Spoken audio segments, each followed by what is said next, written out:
Assalamualaikum warahmatullahi wabarakatuh. Innal hamdalillah nahmaduhu wa nasta'inuhu wa nastaghfiruh wa na'udzu billahi min shururi anfusina wa min sayyiati a'malina may yahdihillahu fahuwal muhtadi wa man yudlil fala hadiya lahu.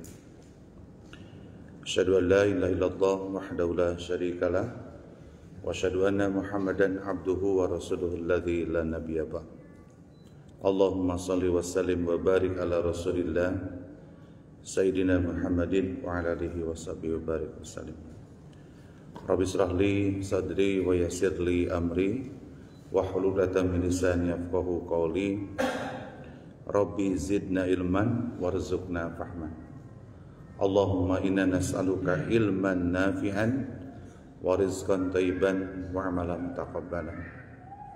Bismillahirrahmanirrahim. La yadurru ma'asmihi syai'un wala fis sama wa huwas samiul alim. Raditu billahi rabba wa bil islami dina wa bi Muhammadin sallallahu alaihi wasallam nabiyya. La ilaha illallah wahdahu la syarika lah. Lahul mulku wa lahul hamdu wa huwa ala kulli syai'in qadir. Subhanallah wa bihamdihi astaghfirullah wa atubu ilaih.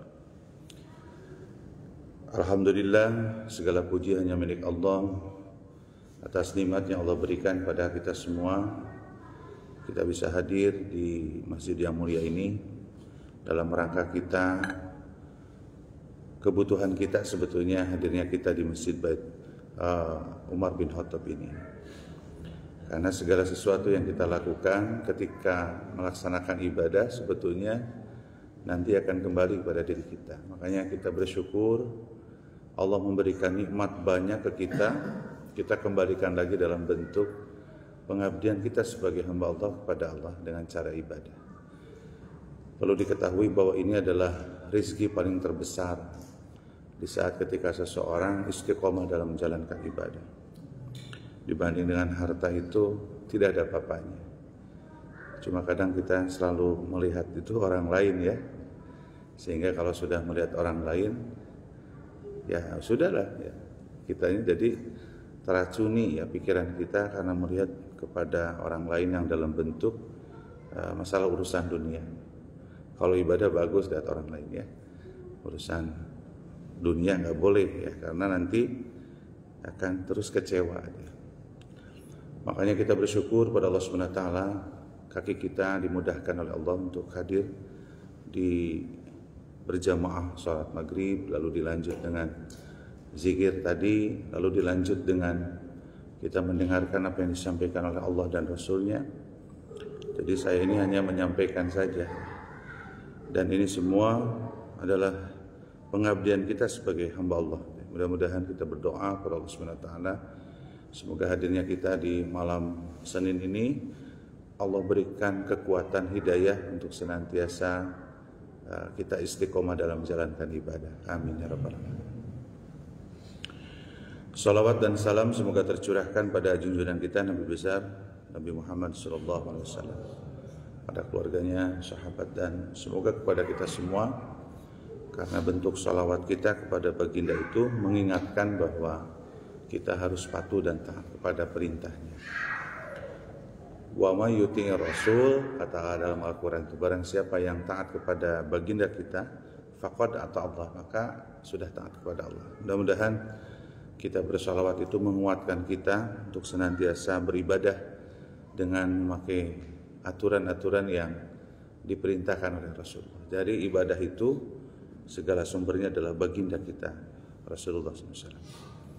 Allahumma salli ala Sayyidina Muhammad wa ala alihi wa barik wasallim. Baik hadirin yang berbahagia, pada kesempatan hari ini karena ini kajiannya adalah judulnya itu sudah dua kali ya. Hari ini adalah yang ketiga, insyaallah mudah-mudahan bisa dituntaskan. Ada beberapa pintu rizki yang Allah bukakan di dalam Al-Quran. Kemarin kita sudah bahas pintu itu adalah dalam bentuk pintu ibadah, ketakwaan kita. Terus yang kedua adalah pintu dengan beristighfar, lalu pintu dengan sedekah ya. Nah pada kesempatan hari ini yang keempat itu di dalam Al-Quran Allah menyampaikan bahwa Allah membukakan pintu rezeki itu dalam bentuk usaha kita. Jadi kita sudah tahu dalam hal ini, bahkan ini pintu diperebutkan.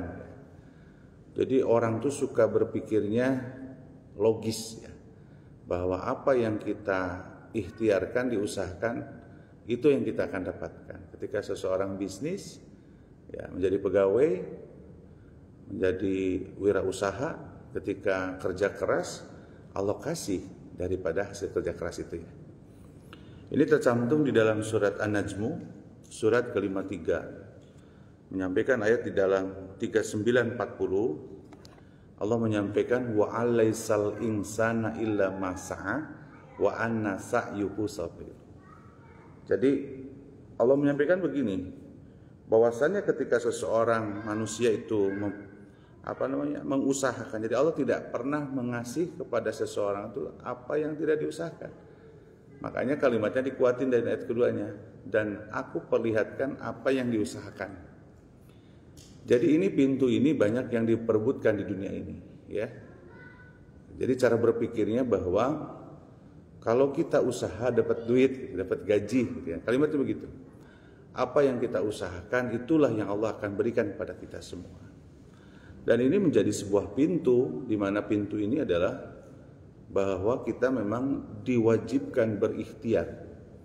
Kalimatnya diwajibkan berikhtiar, tidak serta-merta bahwa ikhtiar itu santai-santai aja. Apalagi kalimatnya yang membuat kita jadi kadang tidak semangat. Apa kalimatnya? Cenah dulu geda, kalau 4 bulannya sudah ditiupkan ruh, lalu dibarengi dengan rezekinya, meninggalnya, dan jodohnya, dan seterusnya. Lalu ngapain kita usaha kalau gitu ya? Pertanyaannya, kita tahu nggak Allah menentukan gaji kita, menentukan kehidupan kita? Kan tidak tahu. Makanya kalimatnya adalah bahwa Islam memerintahkan kepada kita untuk berikhtiar. Apalagi ketika menjadi seorang laki-laki yang diwajibkan untuk mencari nafkah untuk menghidupi keluarganya. Ini sebuah kewajiban. Makanya kalau sekarang laki-laki yang ada di rumah sebetulnya sudah melanggar dari sunnatullah ya. Perintah agamanya adalah untuk mencari nafkah, kewajibannya. Nah ini yang perlu kita perhatikan dalam kesempatan hari ini, bagaimana kita memperbagus cara mencari rezeki itu. Jadi dari usaha itu. Jadi kalau usaha yang kita lakukan untuk menghasilkan apa yang kita usahakan, yang sekarang harus menjadi perhatian itu bagaimana bahwa usaha kita itu, rezekinya yang kita terima itu adalah halal dan thayyib dan diberkahi oleh Allah Subhanahu wa taala.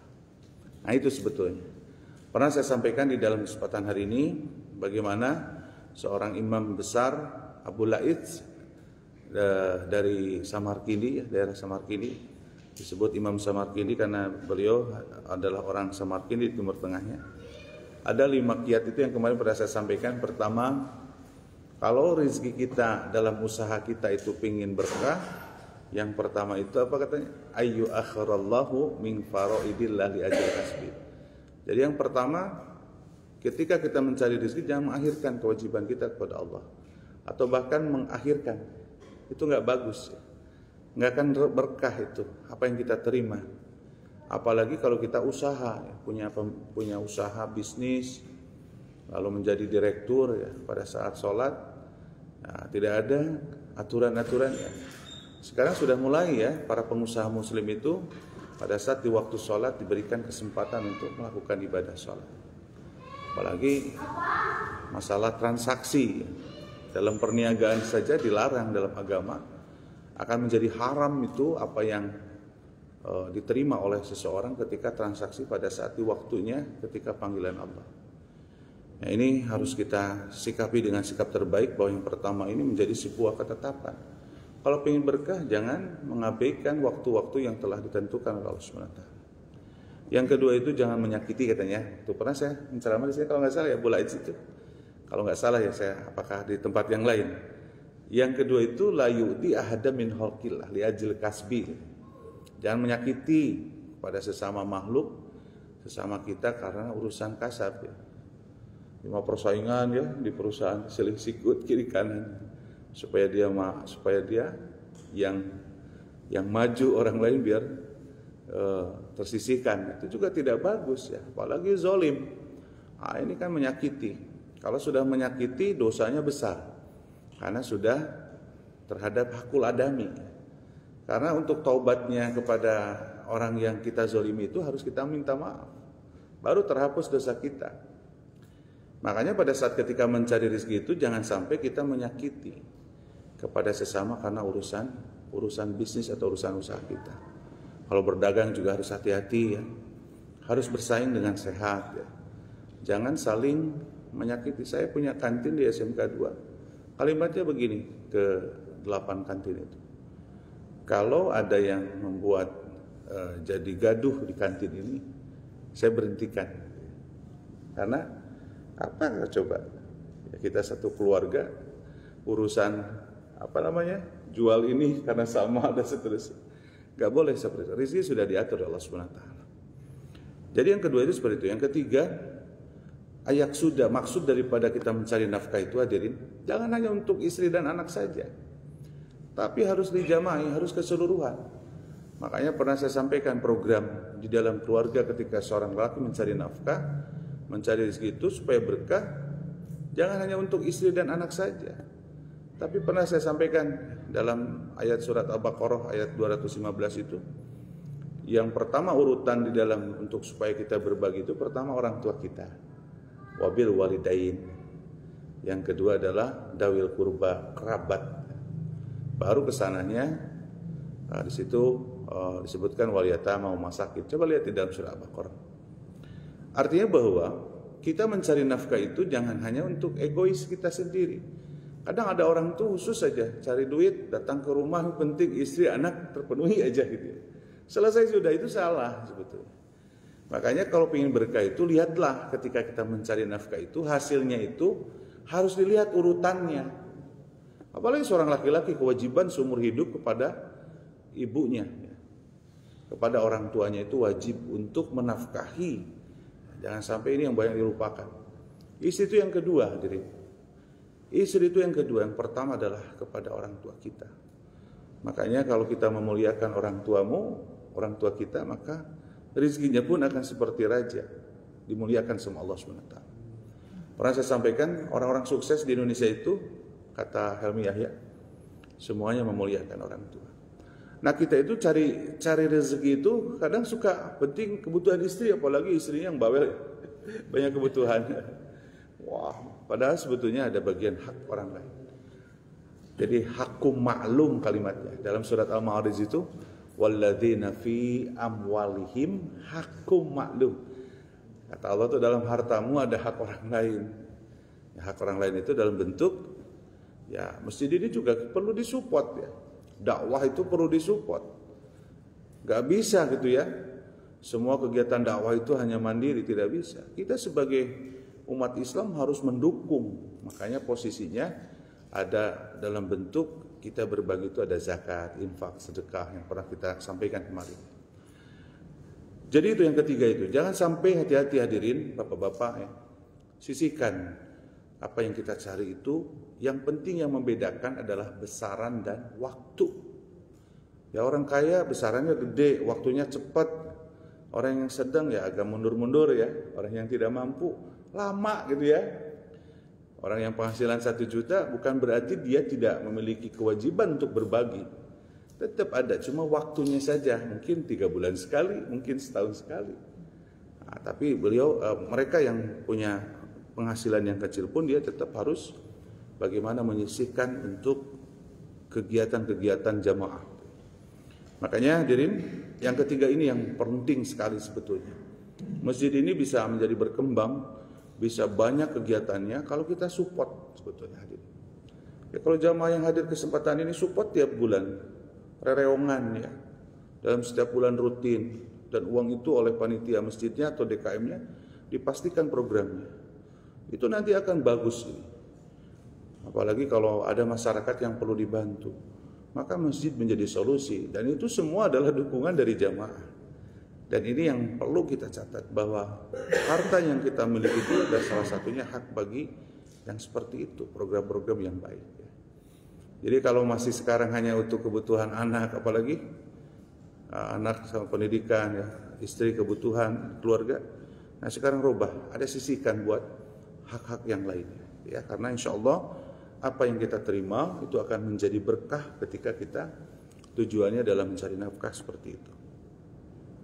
Yang keempat itu, hadirin, jangan berlebihan. Ya.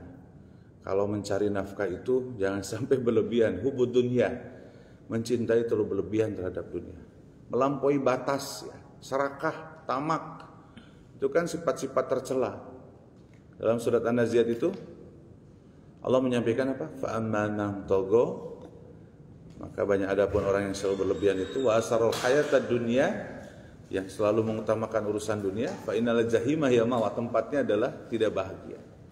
Orang yang serakah, orang yang tamak, orang yang melampaui batas dalam urusan dunia, itu pasti dipastikan tidak bahagia, hadirin. Ya. Karena dia ditunggangi oleh dunia. Jadi dia sudah diatur oleh dunia. Yang kita perhatikan dalam diri kita itu, dunia itu dalam genggaman tangan kita. Artinya harus dikendalikan oleh kita. Karena dunia ini adalah salah satu ujian yang Allah berikan kepada kita. Siapa yang bisa menggenggam dunia itu dengan mengendalikan dunia itu menjadi sebuah amal soleh, itulah yang bahagia sebetulnya.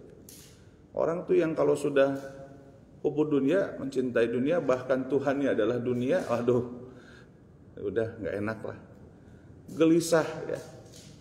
Bahkan di dalam surat Al-Ma'arij itu, ya akan keluh kesah. Ketika idza masaul khairu manu'a, kata Allah. Ketika orang diberikan kelebihan harta pun, ya dia akan dengan hartanya itu tidak menjadi baik, ya, bahkan menjadi kikir, sombong. Nah, harus hati-hati, hadirin. Mencari nafkah betul harus kerja keras, kerja tuntas, ya. Tapi tetap kita juga jangan berlebihan.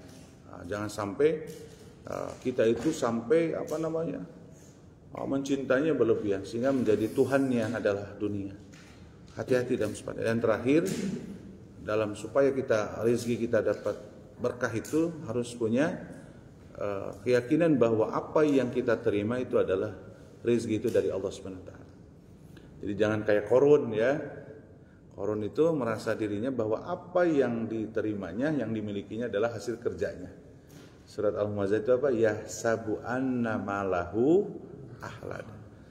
Mereka mengira apa yang hartanya itu adalah dari dirinya. Tidak ada peran serta. Kadang kita seorang laki-laki sukses itu belum tentu hasil kerja dia. Mungkin karena doanya orang tua, ya. Mungkin Allah sudah memang memberikan hartanya itu karena doanya orang tua. Jadi kita jangan suka merasa bahwa ini hasil saya. Tetap semua itu adalah Allah lah yang memberikan semua kepada kita. Jadi hadirin begitu. Jadi pintu rezeki itu memang dari usaha, tapi harus berkah.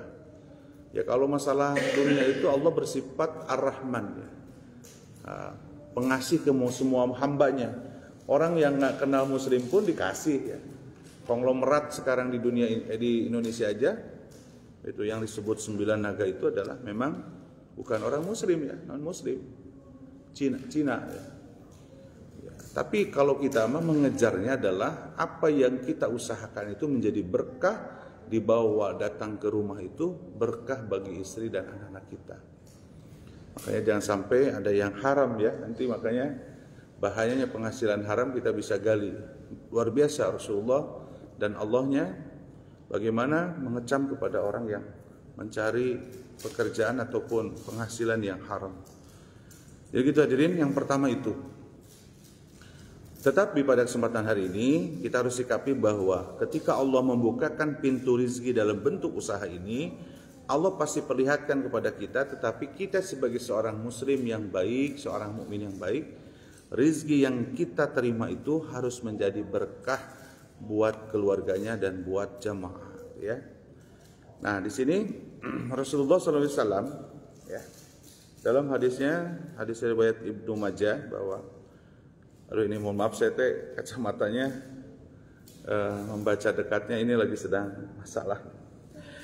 Udah beli tapi kurang enak, ya. Dari Jabir bin Abdullah radhiyallahu an, Nabi Muhammad sallallahu alaihi wasallam bersabda, "Ayuhan nas, ittaqullah," katanya.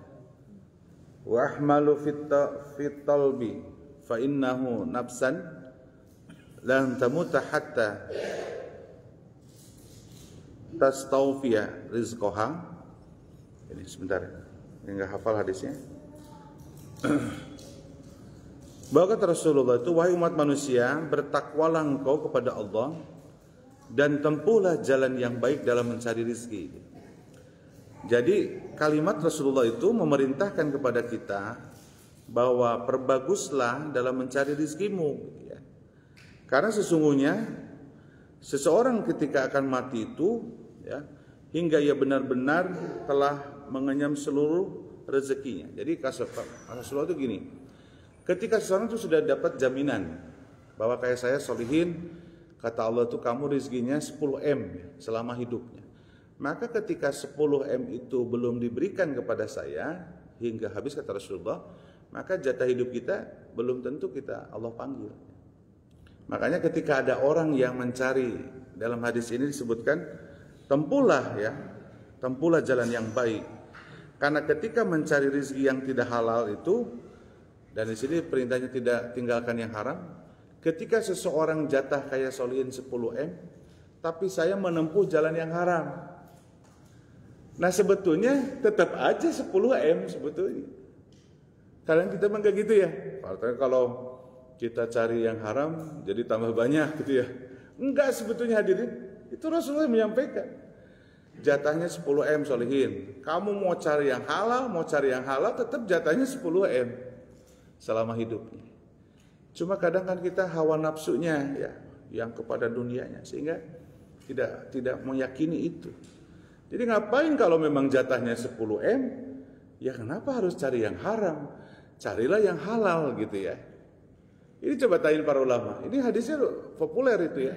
Bahwa konteksnya bahwa dalam masalah jatah kita dalam urusan rezeki Allah itu adalah ya mau yang halal mau yang haram tetap aja jatahnya segitu. Cuman memang yang harus diketahui itu adalah kita berpikirnya bahwa Allah itu memberikan kepada kita itu kadang ada waktunya. Suka ada ya waktunya kita, sekarang teh asa seret ya. Ya masa banyak ya bulan ini. Ya itulah yang harus kita sikapi bahwa tetap jatah bahwa kita itu segitu. Hal yang berbahagia, makanya perintah dalam hadis ini Rasulullah mengatakan perbaikilah dalam mencari rezeki. Bahkan tempuhlah jalan yang baik dalam mencari rezeki dan mencari rezeki yang halal, jauhi yang haram.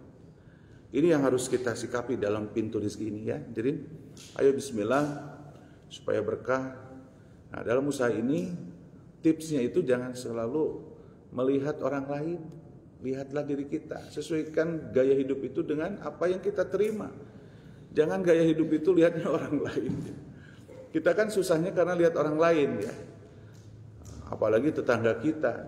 Makanya kalau jadi tetangga pun kita harus pintar-pintar memanage dalam mengadakan sesuatu. Jangan suka diada-adain, bikin panas tetangga tuh ya. Lihatlah tetangga kita.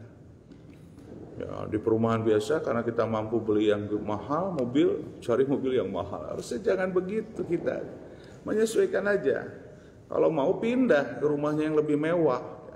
Supaya kita beli mobilnya sama dengan tetangga kita. Ima tetangga ya beli mobil mewah, tetangga nempokeun, akhirnya jadi menyusahkan itu harta kita. Makanya pintar-pintar dalam hal ini harus selalu meraba pada diri kita ya. Makanya konsepnya adalah begitu hadirin ya dalam mencari rezeki. Awas hati-hati khususnya di tetangga. Karena di tetangga ini yang merusak sebetulnya. Bahkan ancamannya ketika bicara bagaimana adab kita dengan tetangga, Rasulullah itu pernah sahabat ngomong, ya Rasulullah saya punya orang tuh hebat ibadahnya, sholatnya, baca Qur'annya, puasa sunnahnya, pokoknya hebat ibadahnya. Tapi dia menyakiti tetangga. Kan Rasulullah mengatakan ya ahli nar ya, ahli neraka. Coba bayangin, tetangga aja kalau tersakiti oleh kita walaupun ibadahnya hebat tetap ya ahli neraka kata Rasulullah. Makanya hati-hati dalam bertetangga. Nah ini dalam cara mencari rezeki itu jangan suka melihat kiri kanan, lihatlah diri kita. Itu ya hadirin. Nah kunci sukses dalam mencari rezeki itu, mencari nafkah itu, yang jangan dilupakan itu adalah orang tua kita. Tadi saya sudah sampaikan.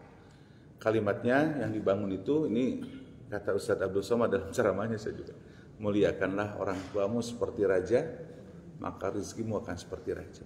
Itu ya kunci sukses. Gitu ya hadirin yang berbahagia, saya bacakan terkait masalah itu. Nah, Rasulullah SAW bahwa salah satu yang membuat jadi istimewanya itu adalah kita dipanjangkan umur, itu salah satu ditambah rezekinya itu. Perintahnya di sini man ahabba aysalahu fi umrihi.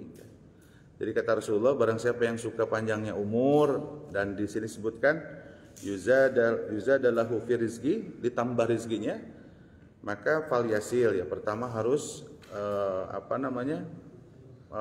di sini sebutkan astagfirullah ya, walidai, jadi harus berbakti kepada orang tua. Rasulullah sampai mengatakan begitu, kalau kamu ingin panjang umur, ingin ditambah rezeki, maka muliakanlah, berbaktilah kepada orang tua. Makanya dalam mencari nafkah pun hati-hati, orang tua ini menjadi target utama. Kalau kita menyakiti orang tua, bahkan orang tua kita tidak diurus, siap-siap saja ya. Adabun alim fid dunya wal akhirah. Adabnya di dunia dan di akhirat. Makanya orang itu nggak akan sukses kalau tidak memuliakan orang tua. Jadi hadirin, itu dalam masalah yang pertama, pintu rezeki itu Allah bukakan dalam bentuk usaha kita. Tapi kita sebagai orang muslim yang baik, perhatikan dalam mencari nafkah. Hati-hati yang halal dan haramnya, hati-hati ketika kita sudah dapat. Nah, perlu banyak yang diperhatikan dalam masalah mencari rezeki itu, mencari nafkah.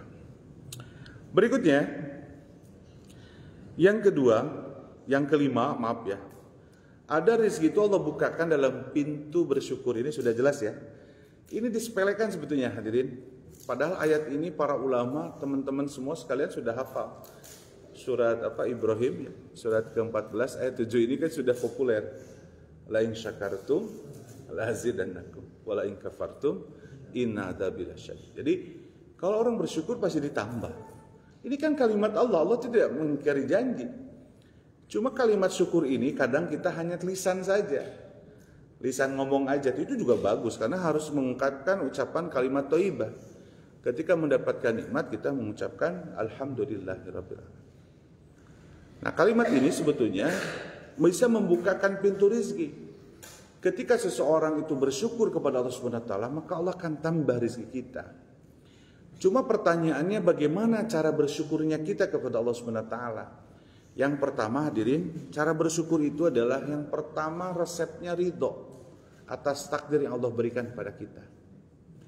Kalau orang tidak ridho apa yang Allah berikan kepada kita, kita mau bersyukur nggak? Enggak. Yang penting keluh kesah yang jelas ya. Makanya yang pertama itu harus ridho. Kalau kita penghasilan sebulan itu 2 juta, maka itulah yang kita terima, harus ridho. Jangan melihat yang gajinya 15, 20. Ya udah gelis saja tuh kitanya, stres jadi nanti. Apalagi kalau dengan saudaranya, kakak, adik itu. Ya kita sudahlah, alhamdulillah ya Allah, alhamdulillah hamba ridho. Sekarang bulan ini gaji saya hanya baru 2 juta.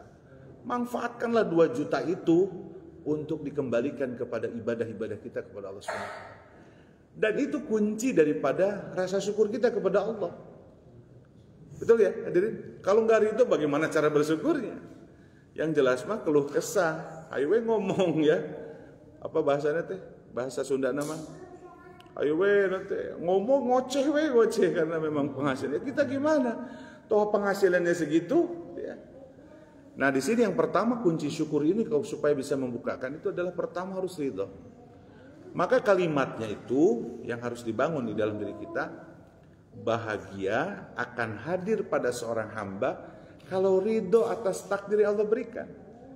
Coba kita ingin bahagia gimana kalau kitanya nggak ridho atas yang Allah berikan kepada kita. Dan coba ya hadirin, kalau kita samakan semua orang penghasilannya sama, semuanya pada gede gajinya, nah gimana? Yang nyuci siapa? Yang jaga rumah siapa? Gak bisa, ini dunia ini sudah Allah atur, ada yang kaya raya, ada yang begini, ada yang begini, ada yang di bawah kemiskinan dan seterusnya. Itu memang hidup oleh Allah sudah diatur, bahwa itu semuanya adalah titipan dan ujian yang harus kita hadapi supaya kitanya lulus. Makanya cara bersyukur itu yang pertama itu. Yang kedua, rasa syukur ini wujudnya itu harus dalam bentuk kebaikan. Jadi lihatlah syukur kita itu meningkat gak kebaikan kita dengan rasa syukur itu. Makanya yang disebut berkah, suka ngomong gini, mugia berkahnya. Kita, ya Allah mudah-mudahan berkah nih gaji saya. Ya berkah itu kan definisinya ziyadatul khair, bertambah kebaikan. Jadi ketika mendapatkan penghasilan segitu sudah ridho. Yang kedua, wujud syukurnya adalah tingkatkan kebaikan karena yang kita terima itu. Ya kalau kita masih sholatnya malas, ya baca Qur'annya tidak ini ya, tidak diprogramkan, kebaikannya tidak dibuat ya, program di rumah. Ya bagaimana bahwa rezeki itu menjadi berkah gitu ya. Makanya konsep syukur itu yang kedua itu wujud syukurnya harus terlihat, hadirin. Nah, kita ngomong alhamdulillah segala puji hanya milik Allah atas nikmat yang Allah berikan pada kita, tapi tidak ada peningkatan kualitas ibadah kita. Makanya kita apakah bersyukur atau tidak? Tidak bersyukur sebetulnya, itu hanya lisan saja. Makanya segala sesuatu dalam Islam itu harus ada tigaran hati, ya, ucapan dan perbuatan. Salah satunya rasa syukur itu diwujudkan dalam bentuk ibadah-ibadah kita.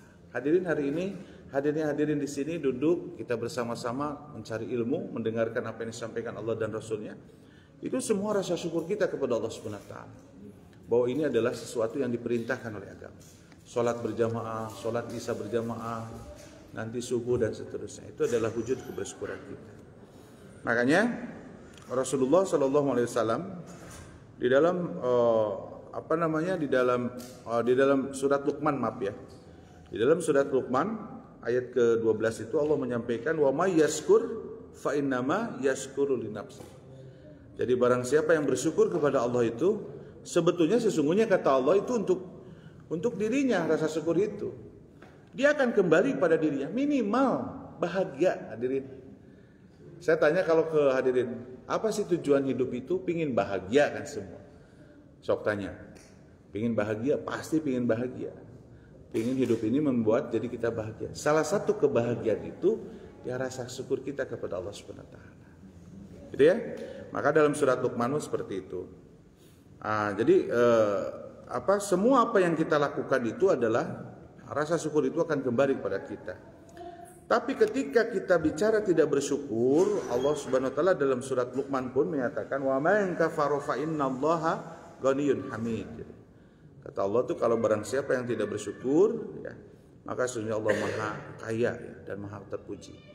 Ya, kalaupun tadi dalam surat Al-Ibrahim itu memang disebutkan di dalam Al-Quran itu tadi disebutkan bahwa barang siapa yang bersyukur ditambah, tapi kalau kufur kepada nikmat yang Allah berikan maka adzabun syadid, ada siksa yang pedih dari Allah Subhanahu wa taala. Maka hadirin, kalimatnya adalah syukur ini akan membukakan pintu rezeki dan Allah akan tambah. Cuma rasa syukur kitanya yang salah gitu ya. Makanya kalau dapat rezeki itu sing hebat ya rasa syukur kita itu. Apalagi kalau dapat uangnya banyak ya, wujud syukurnya berbagi. Mau orang kaya nggak berbagi, itu mah nggak berkah ya. Yang pedit koret mereka ya gitu ya.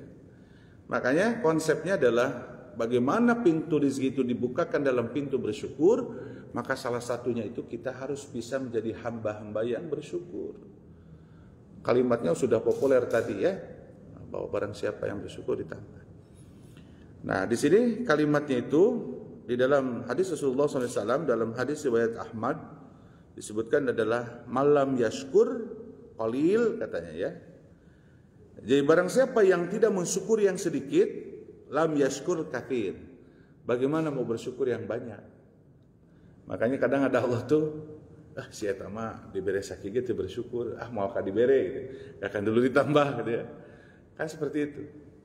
Jadi kita bagaimana kita bersyukur dengan sedikit aja nggak bisa, bagaimana yang banyak? Makanya cara bersyukurnya itu bukan hanya sebatas alhamdulillah, itu udah bagus, memang diperintahkan dari Rasulullah bahwa kita harus mengucapkan kalimat thayyibah ketika mendapatkan nikmat.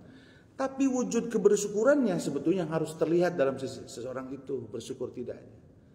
Ya, jadi resepnya tadi dua ya, ridho atas takdir yang Allah berikan, cara syukurnya. Kedua, wujud kebersyukuran kita adalah bagaimana mengembalikan nikmat yang kita terima, dikembalikan lagi kepada ibadah-ibadah yang diperintahkan Allah dan Rasulnya.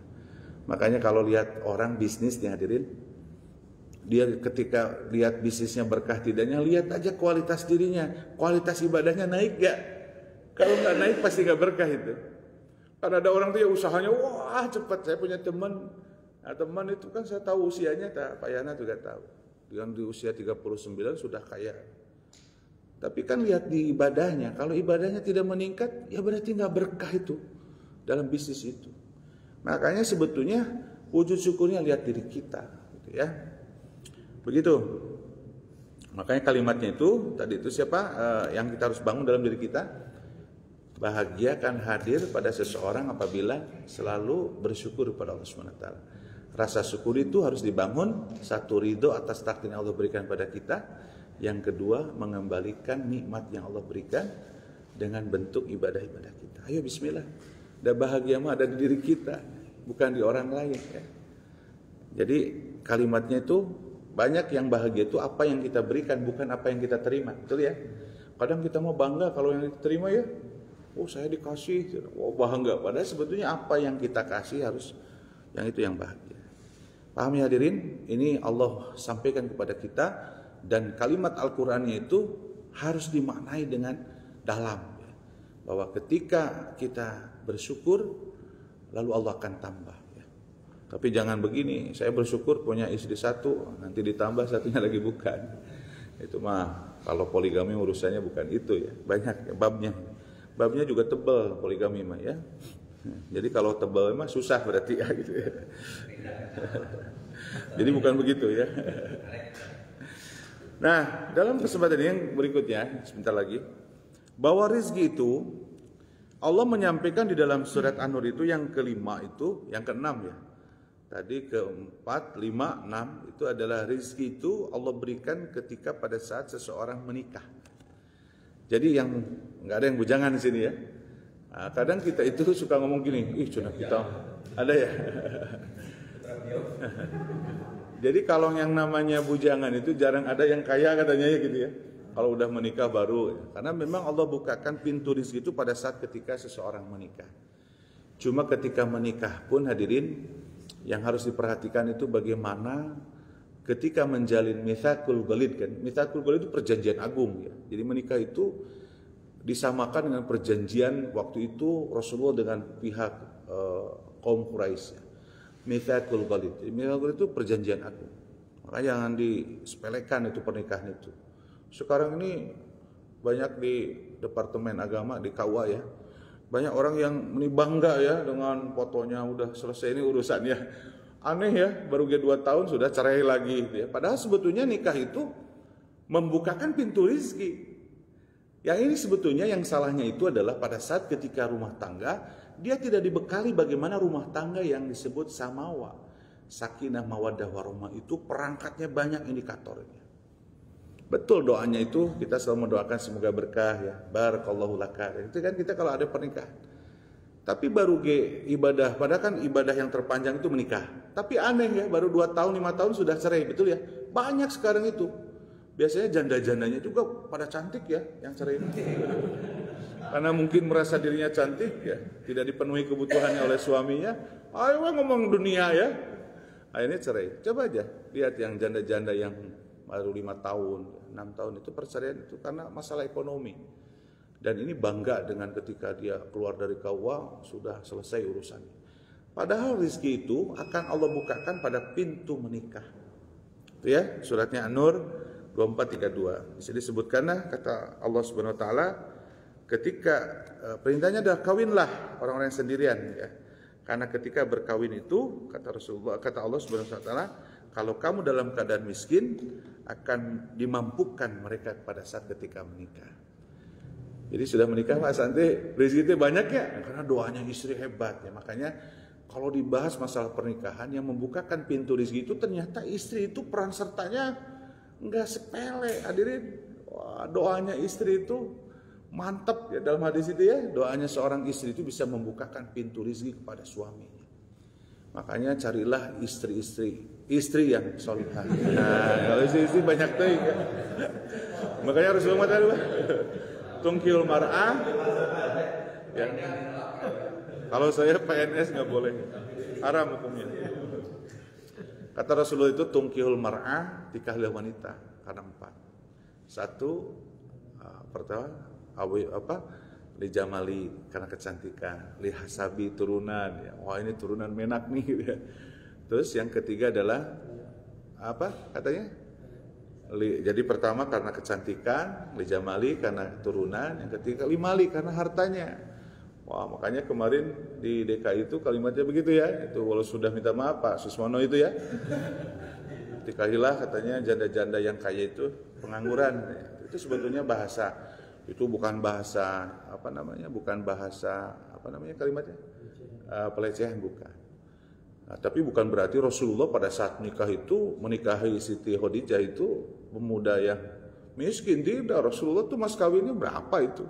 Gak ada yang pemuda sekarang mas kawinnya kayak Rasulullah. Berapa? 100 unta ya? Nah, kalau 1 unta itu 60 juta, 50 juta kalikan weh. Nggak ada yang segitu ya, bujangan. Saya aja kemarin waktu nikah dulu itu, bukan kemarin. Nah, gitu ya. Nah gitu.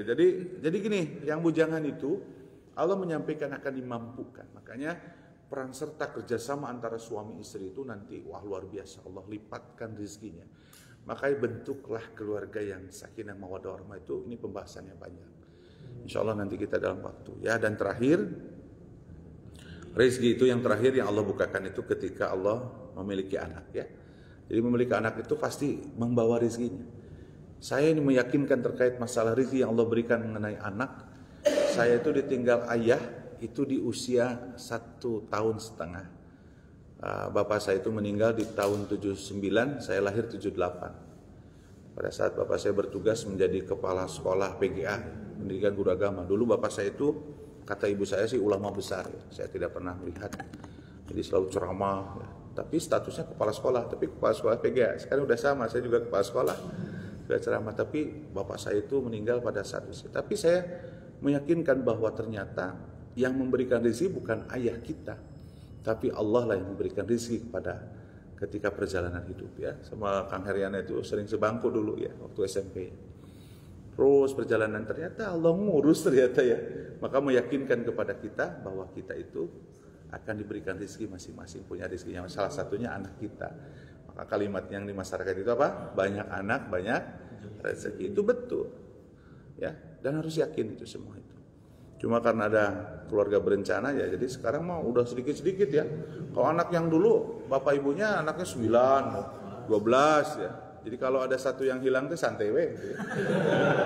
Masih ada 10. Betul ya? Kayak gitu ayah. Kan ngelabur anak saya juga punya kakak 5 itu.